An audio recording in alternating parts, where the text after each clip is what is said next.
You want to sit down too? Well, come sit on my lap. Come here. What's up, y'all? I'm sorry. Say what's up. What's up? Hey, so all right, I'm gonna get right to the point. But this is my baby, Amara. Amara. Yeah, see, she got echo earlier, but we're working on that. All right, but anyway, baby, you distracted me. Hold on. All right, man. So one thing I just wanted to say is that through my upbringing, I had a lot of issues with expressing myself. I was always taught when, emotions, you have all of that, and don't show it, and if you gotta cry, don't cry, men's not supposed to cry, all these things. So part of me growing up and becoming more mature is that I like to express myself more, i.e., recording things. So normally I don't really do this, but I'm open to feedback. But in my relationship, my woman, she has had a traumatic experience as a child where she was emotionally disturbed. And I empathized with her for years and years and years. And part of my growth and also what helps me is that I just try to look at the trauma that I've been through as a child, and I just try to get strength from it. And whatever happened to me back years and years ago, I don't hold no grudges towards anybody. I just look at it as a lesson, and I try to move forward because that's the only thing that gives me strength.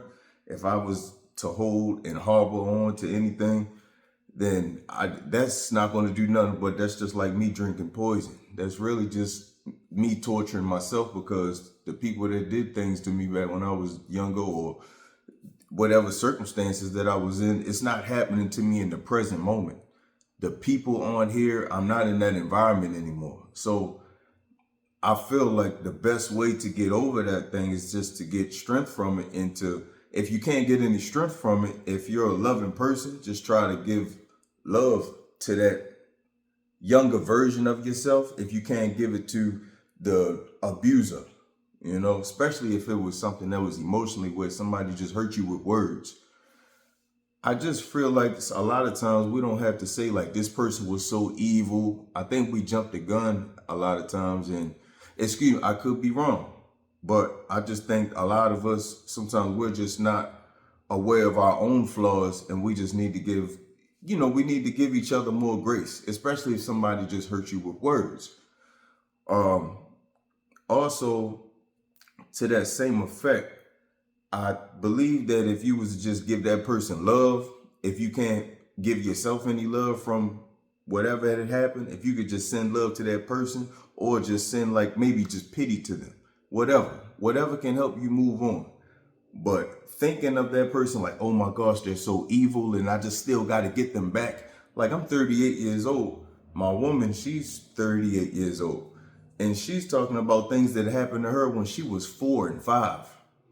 So, and she's talking about like actually suing somebody for something, for them hurting her with words. And it all started because we were watching a video where 25 years later, these grown women, they reported their sexual abuser to the authorities and got him 165 years. Some of y'all might know about it. And she equated that with her trauma as a little girl. And she was wondering if she could report what happened to her to the authorities. And she was talking about suing. So, and I was telling her like, well, it's not really about the money. It's really about healing your insides. And she got mad at me for saying, now you saying this ain't about the money. I was like, you're going to take money from your family. You got little brothers and you got family members that look up to this person that you talking about suing. All right. So I said, you might hurt more than one person. And she like, and I was the bad guy for that. She said I should have been more empathetic, and maybe I can be, but I don't think it'll help anybody by sitting up here just validating all this hurt that they have year after year after year after year. Constant hurt. It's like, okay, if I sit up here and tell you like, hey man, I got something that hurt my feelings, and you can validate, be like, man, I understand you, but now it's time to move on from it. Now we got to at least look at it and say like, yeah, that was a dumb thing that you did, but this is how we're gonna learn from it. And I just think that that's the best way. That's what helps me. I don't want anybody to constantly validate my hurt because I can't get any help from that. Anybody, if I have a conversation with anybody, I want you to just give me positive affirmations. I want you to try to direct me towards thinking in a righteous way, thinking in a loving way, thinking in a positive way and in a virtuous way. I don't think it'll do us any harm constantly talking about how we're going to sue people and talk about how we're going to, that just seems kind of low to me. I might not be showing love. But I just think like talking about how evil people are out there, I just think like that's just projection, talking about how, how bad everything is. That's just your projection because there is a lot of good out here. And I just think, I'm just trying to be more optimistic nowadays.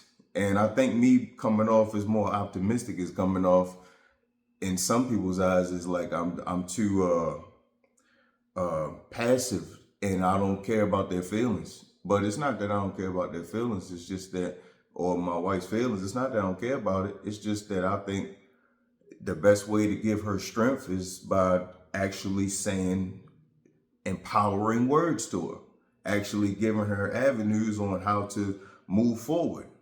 She's never going to forget it. And damn, and it's just, and it hurts me to sit up here and just, because I don't want to feel like she's manipulating me, because I'm starting to feel that way. Like, how could you still be harping on something that somebody said to you with words when you was a kid and you're almost 40, and I hope I'm not being too cold-hearted with that.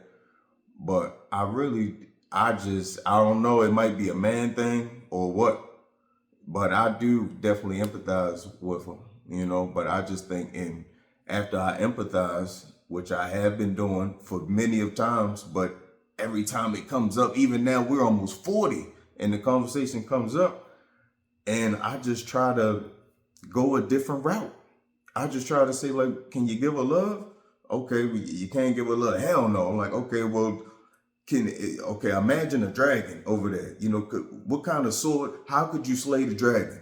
You might got to go over there to that dragon and in a metaphorically way, slay it. But in reality, just have a conversation. You might just have to get something up off your chest. You might just have to talk, express yourself. And she doesn't want to understand. I really believe the reason why she's so angry is because she really loved this person that I'm talking about. I think she really loved her, but I don't know. I don't know. I don't understand how every time the conversation comes up, the littlest things will make her run out the house. She ran out the house, and then said, I don't care about her. Said, she was like, you don't even like me. She like, all you want to do is stuff that you just want to do nasty stuff to me. I'm like, you projecting. That's projection. I'm like, what? I'm like, come here. I told her, come here. Come here. She, no. Went out the house yelling.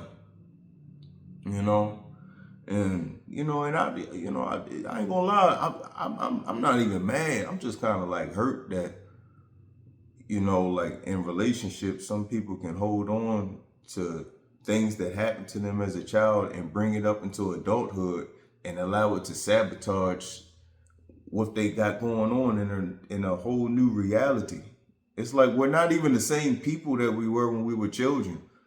We're adults right now, and you're allowing things that happened to you years and years ago to affect you and I, regardless if you see it or not. It's just like boggles me.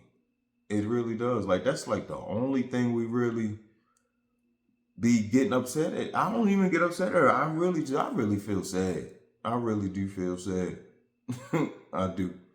You know, I ain't even mad. At first I was a little mad. I was just like, why are you yelling?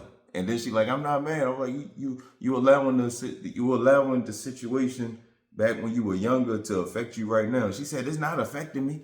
I'm like, what do you mean by, what do you think I mean by affect? Because right now you yelling, you sitting up there, you making faces at me, and I don't like that little stuff. You know what I mean? Talk to me like an adult, you know? But, whew, you know, just, I'm getting it off, you know, I'm getting it off, you know, and, you know, yeah, I'm trying to make a family out there, and I'm trying to keep my family together in here. And, yeah, just, I don't know. Am I wrong? Tell me, am I wrong? If I'm wrong, I'll see your advice and I'll unpack that. And but yeah, at the end of the day, I just always think when it comes to things that happen to us as children, gotta grow from it. Find a way to get strength from it. You gotta look at it and say, fuck that. You gotta look at it and be like, you know what? I pity that person. You gotta look at it and say, hey, that person that I was back when I was younger and I allowed that to happen to me, I gotta give that younger me some love. I gotta give that younger me a hug. You know? Sit and really meditate, close your eyes and really think about it. A lot of times we don't have enough time to sit and close our eyes and just give our past selves some love, you know, and some strength. And we can't just sit and think, close our eyes, and go back to when that situation happened, take the lesson out of it, and bring it to our present self. You know, we don't really take the time out to actually do these kind of things. That's because we over here in this Western society. But that's another story. I'm not even gonna get into a tangent like that. But get rid of past trauma, y'all. Don't allow it to affect your reality in the here and now. Peace.